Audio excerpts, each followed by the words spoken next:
Monggo dipunaturaken. Udah kuning sak bawane Mbak Eka. Nggih. Senadyan wujud lewung paksi nang panjenengan iki wis ora karo dunia wis anggap piye yo sing loro dhewe wong sing tak tresnani ewadene kok lali sandangane musa kok pamane katok lali yo dadi musa. Saking kula RT 1 RW 1 Pakel pundi niki Pak? Talun. Pakel talun. Talun wates Kerajaan Kidul Dewi matur nuwun. Terus kagem Mbak Winong, Nduk Nduk. Mbak Winong yang manis dan imut saya minta gending tambal ban. Saking kula Pak Suwari Semanding jenangan. Nggih, Ponorogo. Sugeng dalu Mas saya kula nyuwun gending Bubuk Asmara dibawani Joko Mlarat. Saking kula Misni apa Glebot Kerajaan Kemiri jenangan. Kemiri wis wayangan nggih salam kagem Pak Lurah Nur nggih matur suwun. Assalamualaikum warahmatullahi wabarakatuh. Waalaikumsalam. Selamat malam Pak Dalang, kula Mbah Untung sing Mbau Reksa Grogol Kalang Timur. Kula nyuwun lagune Sesideman nggih. Matur nuwun Pak Dalang nggih sami-sami. Request lagu Jak Jeruk dari penggemar wayang kulit di Wates Kidul. Pak Sias. Nah, nggih, itu pamute. Sampun Mas Aryo. Sampun. Iki ketawisipun nggih Mbak Eka nggih pikantuk melingkar utawi niki amplop ping-ping. Nggih, Alhamdulillah. Allah dipun puji kalih Panitia. Pak Panitia sane Pak Jenggot. Nggih, wonten Kalih dulur Pak Agus. Agus. Nggih. Pakai dulur-dulur anu rong dusun kene kabeh. Kepala sekolah Pak Sus tau nggih. Pak Susilo. Nggih, kok anu monggo biung dipun kaos. Pripun? Wonten titipan ya. Akan. Lah nggih, Bu, nganu enten pembukaan kantor apa pripun? Ya nggih. Iki terang iki. Nggih, Estu Pak Chandra dipun kaos tunggal-tunggal mboten menapa. Wah, iki saya lek ora pakmu nembang saya aku tak karo maca lho semene iki anak. Mboten napa-napa Pak niku tanahipun dulur niki niku supados jenengan maos setunggal bapak setunggal. Saking jowo niku pun anu. Jogone tok mawon satu. Nggih. Bojo loro atas nama warga masyarakat. Ya, satu. Bojo loro meleh. Ya, dua. Bojo loro meneh. Iki piye iki maksudnya iki?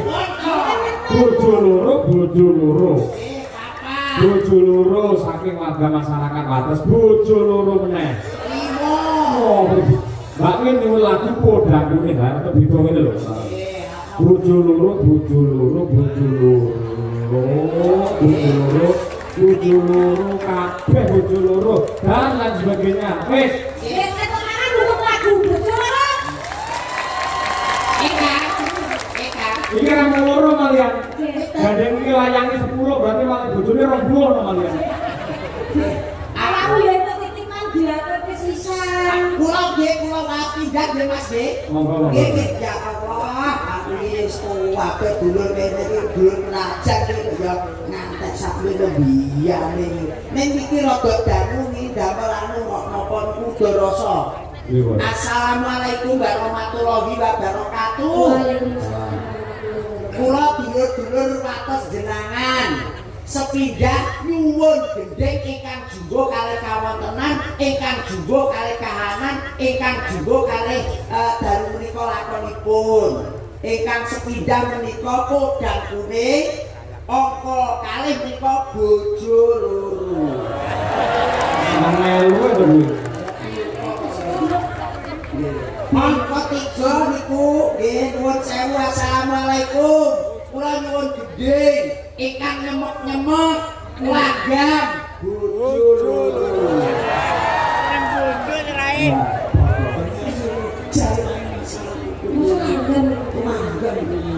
Assalamualaikum warahmatullahi wabarakatuh. Kula nyuwun gendeng sing nyemek-nyemek mat-matan pelok barang.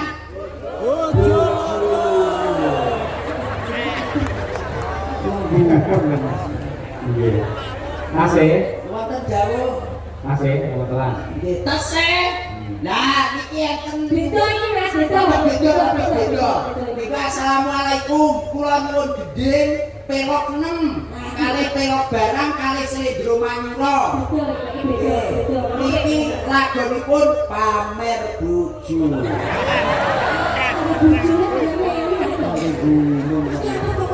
Bojone Ingkang angka 5 Mas Cahyo. Nggih. Niki nggih sami mawon nyuwun lagon pamer bojo. Sing terakhir Mas Cahyo. Nggih. Nyuwun lagon mulih pamer Mas aku kok ya kabeh sampe telepon iki kula setorne teng jenengan. Nggih, dipun pinakan setunggal bapak tunggal. Nggih. Awal tenan nggih kater yo. Nggih, nggih. Tapi baik kan kan dipun aturaken lan rumiyin padha kuning rumiyin. Nggih, nggih. Saiki wong loro yo. Iya wong loro Nek sik. aja anu Apa? coba disenengnya aku. Ya ora ya aku tak cocokne karo kahanan to Kak. Yo ora to, yo kudune dialog kok piye Ya ngono. yo aku tak cocokne karo kahanan iki. Kaya kahanan Madangkara beniki. Nggih. Muga digungani kali dulur wates jenengan Mas Cahyo. Amin. Ngagungipun menika mawi coklat. Iki coklat. Niki Oke, ya. tegese dulur wates jenengan iki kalih Madangkara menika cocok dan melekat. Nggih. Nek Pak Yoyo kok ngadume biru. Biru niku dulur-dulur wates jenengan muga-muga bisa rukun. Dan nek mbak presiden yang cantik Mbak Minong, Mbak Birgita, Mbak Dian, Bu Sukesi Rahayu, Warnane dongker. Mbak Gisel. Ayo, warnane dongker. Warnane dongker. Wong e kudu dong ora kena nyengker. Nyeker ya. Nyengker ke tugune ndelikne. Oh, dadine tiyang iku kudune los. Lah, nyok kono, nyok kene, nyok kono, nyok kene ngoten. Nah, aku jonom. Ijo nom tegese iki panakat pakanan wedhus dombo. Nanti sing mangan kowe kok. Yo ora to iki kan yo jenenge ijo. Ora ngerti kowe yo aku jonom. Ijo bakar. Ngerti aku. Apa? Ana dhewe yo kuwi, tak kancane jonom ana kowe kuwi. Kak, sepelmu ini jalukmu biru dongkel kadung lawas enake goriki lho. Ya, kok jaluk tak mana? Pak Munaji, Pak Munaji, alhamdulillah. Minut jenengnya Pak Munaji. Alhamdulillah wonten panjenenganipun beliau Bapak Camat, Bapak Dewan, para kadang sutresna sedulur wates jenengan Mbak Eka. Lurah-lurah sak kecamatan jenengan sedaya rawuh wonten lapangan wates jenengan. Nggih. Luar biasa. Monggo dipun aturaken. Padha kuning sak dawane Mbak Eka. Senadyan wujud lemong paksi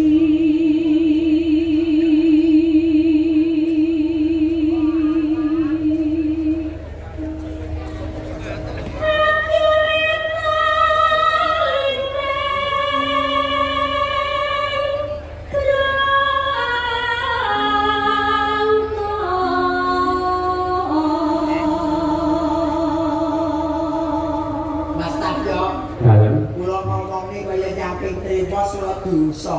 Ngopo? Jebul kaya tremos suarane mening lah. Oh, tenan. Emosi isine banyu anget kok. Nggih, tenggorokan apik, nggih, kesehatan ya berdas. Remos kuwi sine banyu aki ya kowe. Ora. Ya tapi tresno karo panjenengan lan jenengan juga sio karo aku. Ya aku yo ora ndak sio marang senenganmu. Bisa. Ning kadung kahanan kaya tremos ya tak betah-betah. Panjenengan ki aku ki ngandhep panjenengan ki wis ora karo wong liya. Jenengan wis anggap. Wis tak anggap piye yo sing loro dhewe wong sing tak tresnani. Ewadene to aku ki ora duwe kangmas. Panjenengan ki wis iso dadi suwing kangmasku. Panjenengan ki wis dadi kangmasku dhewe. Alhamdulillah.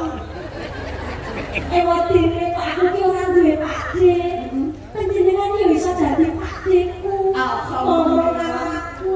Alhamdulillah. Ewat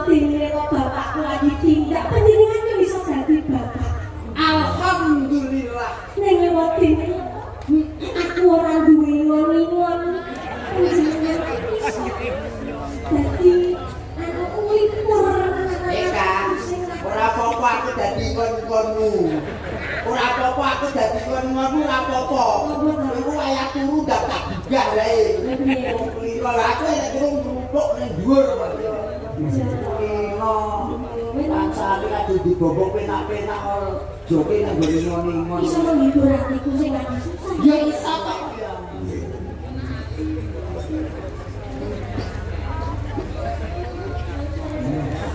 Bisa ya. Oke, sedikit kegantek karo aku. Ya ya. Wow, bujusan lho, padane awake dhewe lho. Nyanyi ya lali. Aku pengen ngomong-ngomong. Lali sandangane musa kok. Amane katok lali yo dadi musa. Dadi apa? Dadi yo kirek ngono. Tapi rek lali kok. Nek jane yo kirek nek. Apa? Asale yo lali lho. Masuk lali.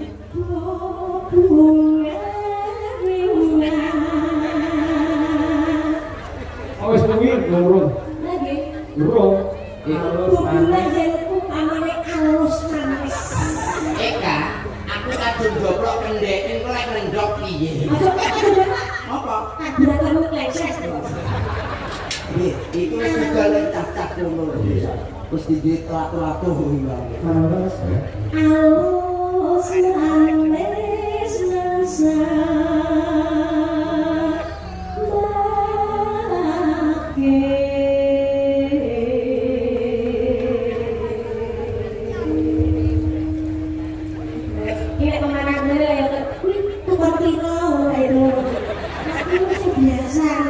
Iki mau aku dadane kethek saiki adek kurban tukang pira langsung medhun lanang lho iki. Langsung kurban lho iki. Sing ngadeke sok. Yo wis manut.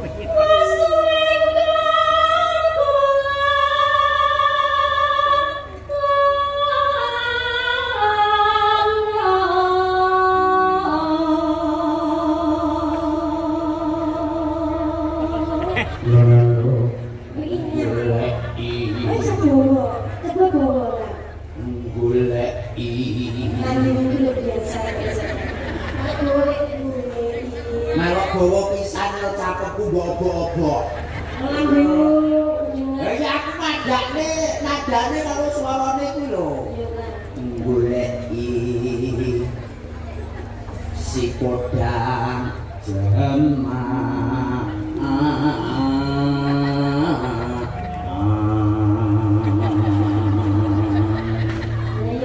Tengok sambung kali. Bapak iso lho.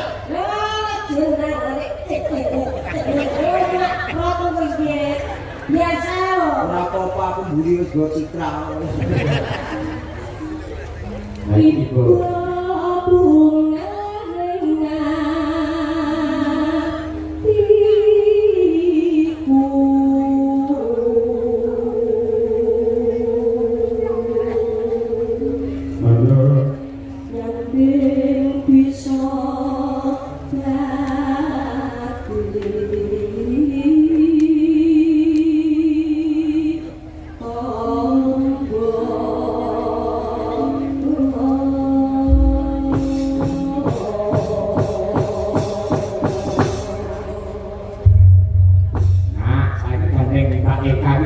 uget-uget. Aku ngerti disebut uget-uget pancen joget. Iki pancen ya unik kaya uget-uget. Wah, kaya apa pamerno uget-uget ngene kene, kuwi bar memang langsung ae mulih ning jumlah. Jadi uget-uget iki ngono ya. Asale saka jumlah. Iya, aku dadi presiden kelak. Ora, eta. Tapi, napa? Kowe jajal tak sentor. Tapi aku bangga menjadi telek. Berapa iso? Belum saya Nopo? Bopo Kapolsek. Iya. Bopo dan namanya Bopo Lurah Kecamatan Jenderal ini. Kita kilo, kok pejabat pundi wae. Orang anu ya telek. Lah kok iso? Tenan kuwi telek kuwi senjata sing paling ampuh. Lah kok iso? Sopo awakmu mesti kalah kan telek. Pamakno. Wah ini tidak telek. Sido pincer sing ilmu. Kok iso? Lah iya nek telek aku. Ayo, Upamane kowe telek, nek. Oh iya. Iki aku dhewe. ngomong. Telek apa sing ora mambu? Oh. Lho kabeh telek umume mambu. Aku ping. Mambu ya kan?